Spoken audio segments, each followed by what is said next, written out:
Hi everyone, welcome back to Valley View Flower Farm. So we've just had our winter solstice, it's the 25th of June, and I thought it was about time to have another farm tour. This section here is my perennial garden where I grow most of my natives, South African natives, and some of my perennials that I don't wish to put in my raised beds. I have a beautiful protea flowering at the moment and another bud on its way. This one is pink ice. Most of the proteas and leucospermums and leucodendrons that I've planted in this area are going okay. Some of them have been impacted by frost. We've had a few frosts over the winter, although it's been fairly mild, down to about -3°C. And I'll just show you the plants that have been affected.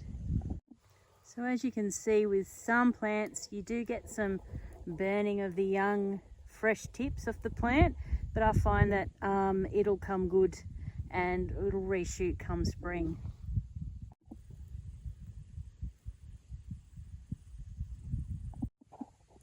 This is the thryptomene, and you can see that's been quite burnt from frost, but there's still some sections that are green, so I'm hoping that'll come back in the spring.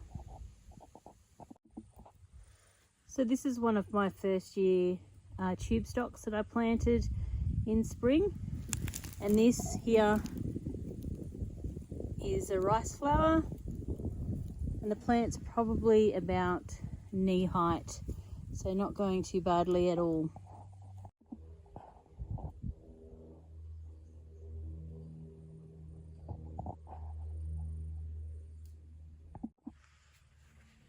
This is my peony bed, or my newest peony bed, and you can see I still haven't labelled the peonies. I'm doing the old rock on the plastic bag trick to identify which peony is which. I've got some signs in this section here of them already starting to poke through. Around the edge I've got some ranunculus. These are ranunculus that I have grown and kept the corms from last year, and I'll show you a patch of ranunculus that I have grown from plug compared to those grown from corms. The difference is amazing.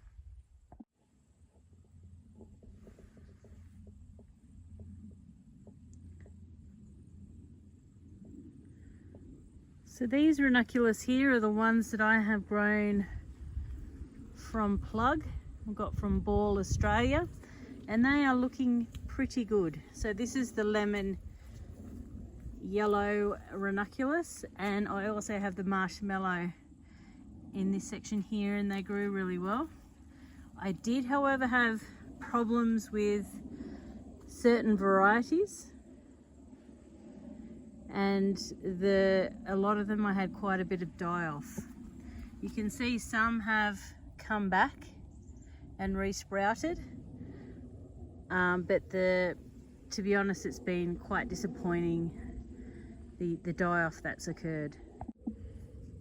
And if I stand back here, you can see the difference between the varieties. This one at the top end here that's a bit sporadic is Ranunculus elegans, Pastello striato. So these are the two new beds side by side, and as you can see, one bed with the ranunculus I had good success with, and in front here is the Lisianthus, it's cherry sorbet, and then we have a lavender ranunculus which I barely got any plugs to take.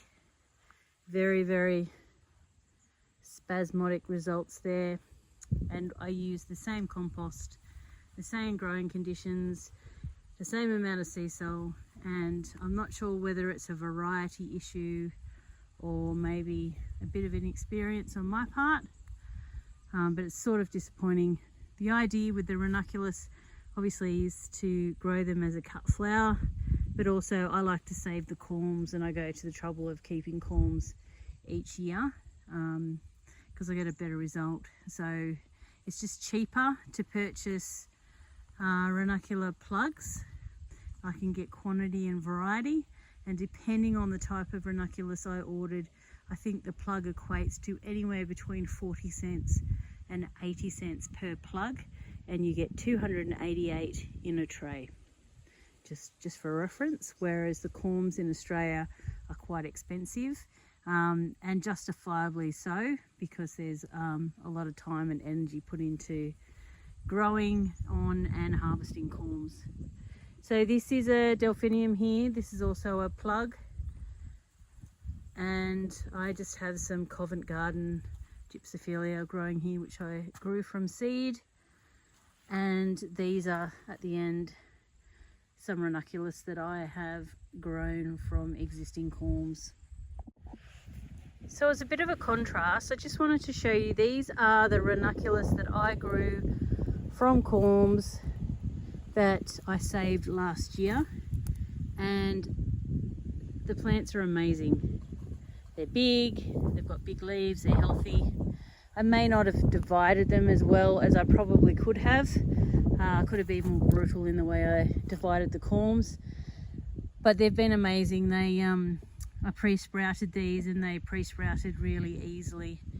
Another success story I want to talk about is my snapdragons. So a lot of people think snapdragons are a one and done crop. You can cut the main stem and you may get some branches after that, but then they're finished. These are planted as plugs last season. These are a 3/4 or a summer variety. This is a Potomac, a pink, and then I've got a Potomac orange. So there's the variety that's supposed to love summer heat, but as you can see, they're doing really well over winter and growing with really nice long thick stems.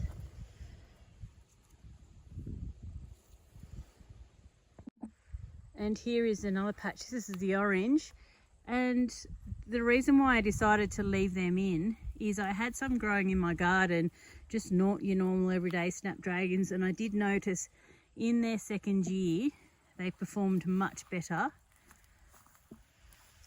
And I mean, this snapdragon here would be about, I don't know, 3 foot tall, but nice thick stems. So I will be interested to see how they perform into the summer. There are some patches where the snapdragons have died off, but otherwise their success rate has been impressive. So I've also grown anemones, and I have 3 or 4 varieties of anemones growing on the flower farm this year, and they are going really well. I find that they were better with transplant shock. They seem to survive, and even the ones that died off a little bit re-sprouted, you know, when I kept water and sea salt up to them. So the idea is obviously to use these as a cut flower, and then I will be saving the corms for replanting next year. My feverfew is also doing really well, and these were taken as cuttings from the 2 or 3 plants I had last year. I will take some more cuttings as we come into spring and continue to have some successions this year of feverfew. My daffodils are just starting to poke through. I do have some self-seeded plants in here. I have columbines and nigella, and of course the irises here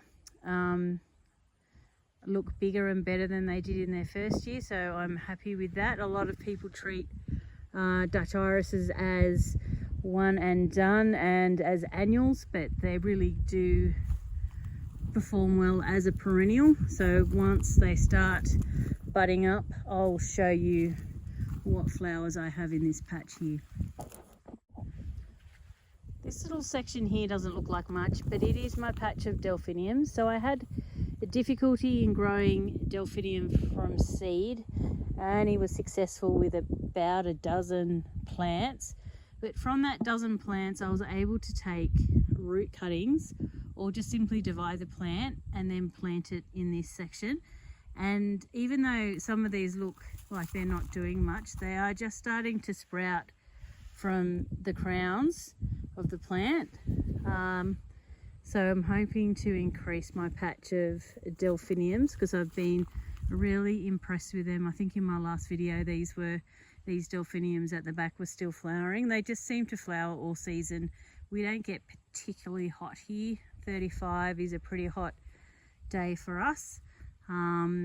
So they seem to like this sort of weather, and as long as you keep up the water and keep feeding them, they are happy.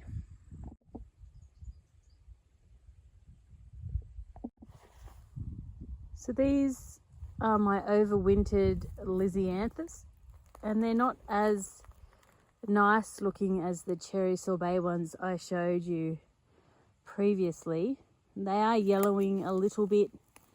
I'm just keeping an eye on them. I'm giving them some sea salt and hopefully they'll be okay. They're all standing upright and they look like they'll pull through, but they're just not as nice as the cherry sorbet. This variety is a bolero. It's a white Lisianthus. It's a 1 or 2, so should be suitable for planting through winter. In this section I have my perennial liliums, and these are LA hybrids in this section here. I've just got a few honesty biennials there planted amongst them. I usually have something planted with my liliums. It's usually larkspur, but I'm just trying honesty because I want to save the seed heads next year. And there's a bit of self-seeded larkspur here. And these are obelisks that my husband makes, and I have them dotted throughout my garden. In this section here I have my kale. I'm not sure what to expect with the kale. It is planted very close together, so it's a bit of an experiment for this year. It all looks really good. I just need to put my posts in and get some support netting in. I do have some more delphinium here, which again is a plug. They don't look as good. They still look good, but they're not as good as the other section on the other side.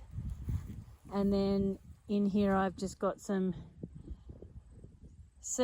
cress and some stalks and a few other bits and pieces grown from seed.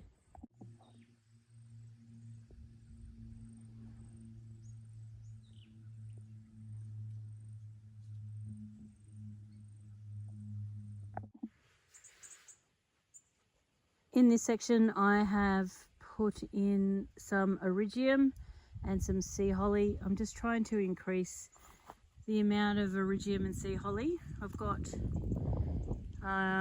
in this section. I've got some already flowering now, and next year hopefully I will get some production. I have some more anemones. I've got anemones dotted around here, there and everywhere, and then hopefully I'll remove those once they're finished flowering and replace them with summer annuals. So one of the things I tried to achieve this year was to reduce the amount of hodgepodge beds I have, so beds full of bits and pieces. I'm still trying to experiment to see what sort of plants, especially perennials, I want to grow for cut flowers. So I have purchased some things like some perennial veronicas. I have quite a lot of campanulas, different types of campanulas. These are all campanulas in here, just to have a look at what would suit. There is a book, a perennial cut flower book that I've looked at, and the purchases I've made are varieties that have been recommended in that book that do perform well as cut flowers. And this is one of them. This is Campanula persicafolia or alba, that is a good cut, but I just need to be sure that they're going to perform well in our climate we don't have an overabundance of water.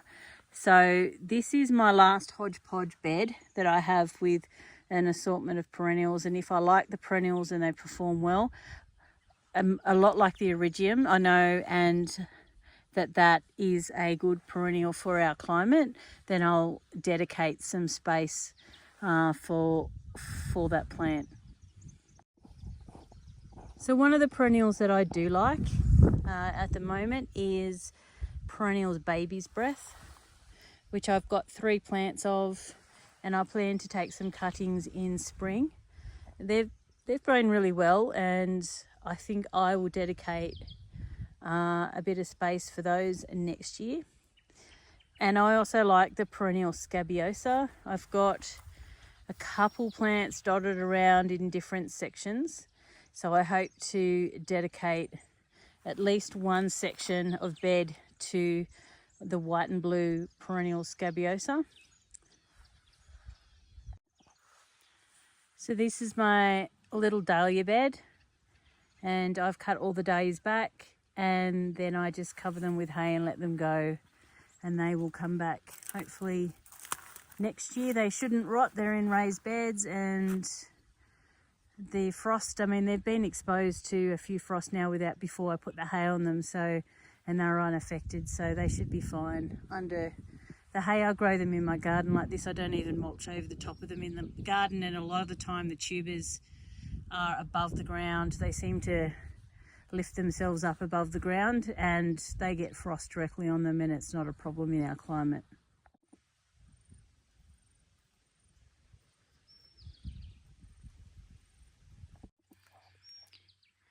So I've got bits of chrysanthemums dotted around. This whole bed, I think I've said it before, will be chrysanthemums, and I've got another section over there that will be chrysanthemums as well.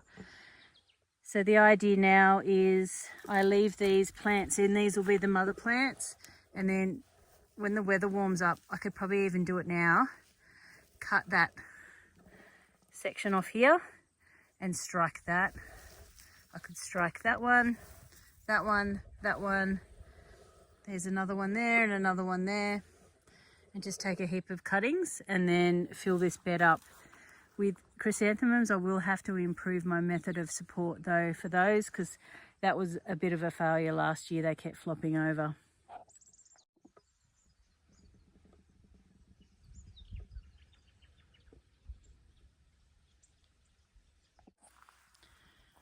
So I got my new hose link hose reel put in. This was my Mother's Day present, and it's great. What do I like about it? I like the fact that I have the water on at the moment, but I won't leave it on. But I can move this little lever to turn the water on, and then to turn it off. That's a great feature.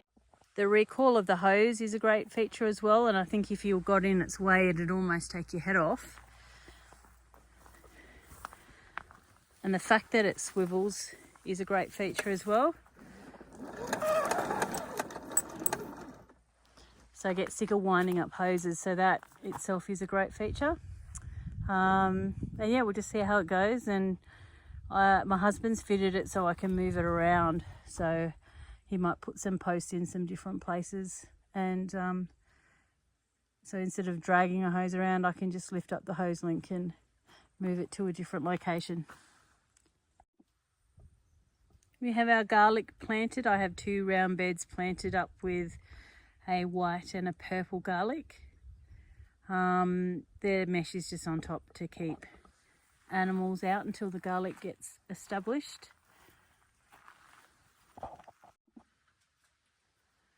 So this is my shade house setup, and in here I've got quite a few bulbs pre-sprouting. I also have a tray of billy buttons, and this is how easily they can be grown from seed. I just sprinkle the billy button heads once they go to seed over on the seed raising mix. They need light to germinate, and they just come up like hairs on a cat's back. I have some sea holly there coming up, and straw flowers are the same. You just sprinkle it over the surface of the seed raising mix and it just comes up really easily. I do also reuse the plug trays, and once the seedlings are big enough I just pull them out and pop them on because they don't want to be left too long in these trays. I also have some liatris. I also grow that from seed, and you need to baby that along over the winter period and then replant them in spring, and then you'll find you'll have beautiful bulbs. I've got some nice acorn sized bulbs or a bit bigger walnut sized bulbs now from liatris that I grew from seed last autumn. Some more belly buttons, some bits and pieces in here. I think that's more belly buttons, and that's about the extent of it in the greenhouse at the moment. The last thing I wanted to show you before we wrap up is something else that I've been doing this month, is growing or trying to grow some peonies from seed. So I purchased some seed from Gateforth Peony Farm in Tasmania, and with the purchase of the seed you get the growing instructions. So the idea is you need to mimic the cool season and then the warm season. So I have been storing my peony seeds in seed raising mix, which is slightly dampened, and then placing them on top of my fridge. And the idea is to leave them there for about 10 to 12 weeks in a warm part of the house, and then remove the seeds and put them in the refrigerator for another 10 to 12 weeks. And hopefully by then they've developed a root, and then you can plant them out. But the full instructions are provided with your seed order. So that's just something